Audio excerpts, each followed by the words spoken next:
This review has been made possible by Toyota of Naperville. As you know, Toyota has tons of brand new Toyotas available for purchase. But did you know that they also have a remarkable selection of used cars? Head on over to toyotaofnaperville.com and look through hundreds of used cars for sale right now. Alright, what's up guys? My name is Zach and today I'm driving a 2009 Honda Fit Sport. Up front is a 1.5 liter inline 4 and down below is a 5-speed manual transmission. This video is sponsored by CarMarshal.com. If you'd like to support the channel, click the link down in the description below. CarMarshal.com advertises for over 100,000 vehicles across the US. But let's get back to that 1.5 liter inline 4. Well, it is a very small displacement. It is not helped out by the turbo. This is a little bit before the time of small displacement turbo motors. Now you'll pretty commonly find like a 1.4 liter turbo in a lot of like Fiats and Chryslers and stuff like that. Hondas have the 1.5 turbo in their CR-V as well as the Civic. But this is before then. This is before that time, before turbocharging became so reliable that they could put it in average economy cars that are going to rack up hundreds of thousands of miles like this. So let's get it on the test track. Let's see how a naturally aspirated 1.5 liter feels in the Fit. All right, we are on the test track. The car is fully warmed up. The car is fully broken in. A lot of people have been complaining, oh, you rip on cars that aren't broken in. I don't. This one has 93,000 miles. If it's not broken in at this point, I don't know what to tell you.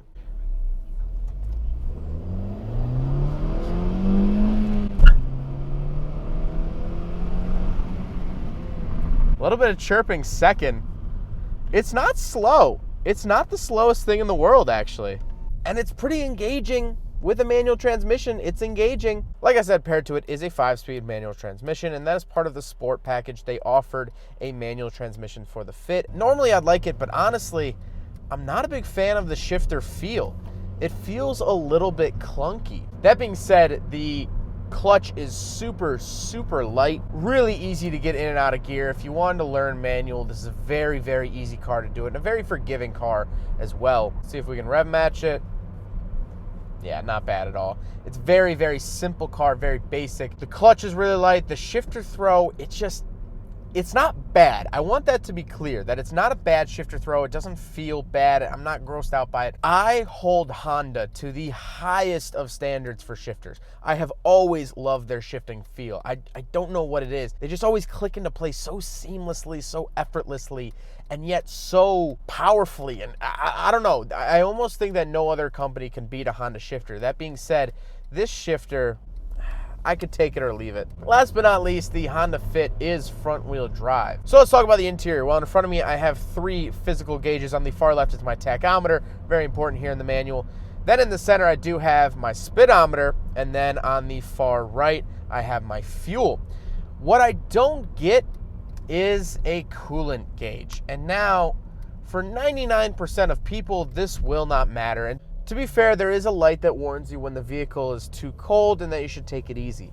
However, I like knowing exactly what my car is doing, especially in the temperature region. I understand car manufacturers that don't want to put in an oil pressure gauge or a voltage gauge, blah, blah, blah, whatever. Coolant temperature to me is very, very important, and I wish I had that here in the Fit. I had a similar complaint in the Mazda Speed 3, the 2012 Mazda Speed 3 that I drove, but everyone was like, oh, you can get an access port, so then you could crank up your boost, and then you'll know your coolant temperature right there. Well, you can't really get an access port for a Sport Honda Fit, so what's your excuse now, comment section? But in the little center, I do get a little screen showing me my current MPG as well as my odometer. This car has done 93,000 miles, which actually isn't bad for 2009. On the steering wheel, I do have my cruise control options, and that's it. I like the steering wheel. It's actually shaped really well. I think it's actually a decent looking steering wheel, and I can't complain too much. But to the left of the steering wheel, I do actually have my mirror options.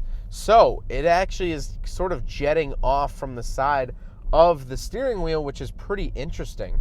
Then I do have a vent and a cup holder on the dash. I just noticed this.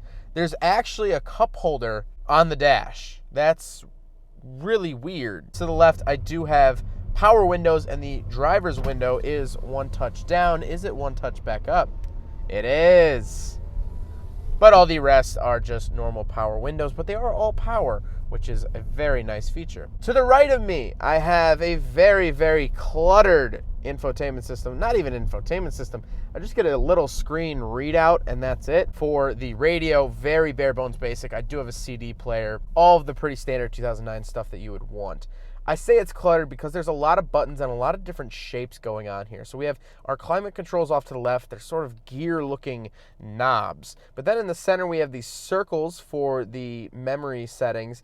Then we also have these long ovals for the aux and in and title and AM, FM. And then we have a different size scroll wheel for the volume. We have the rectangles of the CD player and hazard button. I just think it's a lot going on. And then down below, we actually have a slider for the AC and defroster and stuff like that. It's just a lot. Oh, and we have a little trap door for the aux. So it's just a lot going on. That being said, it's going to take a little bit of getting used to. And it reminds me a lot of the Honda Odyssey of the same sort of year. It's fine. It's just, it takes some getting used to kind of figure out where everything is. Then we do have two more cup holders down below, as well as a 12-volt outlet. And then we come to the shifter. The shifter's pretty tall because the center console sits so low.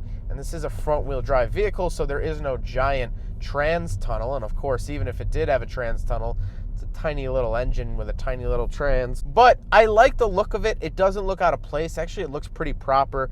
The shift knob looks a little bit cheap, but you have to remember, this is a cheap car. This is a base model. I mean, that's what it is. And then I have the parking brake and another cup holder behind that. So really, cup holders are not scarce in the Honda Fit. Now, the seats are decently comfortable. They are cloth. They're nothing really to brag about.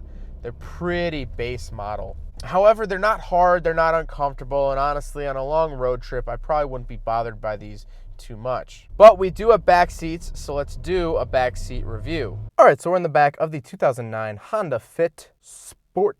And honestly, I'm really impressed with the back seats.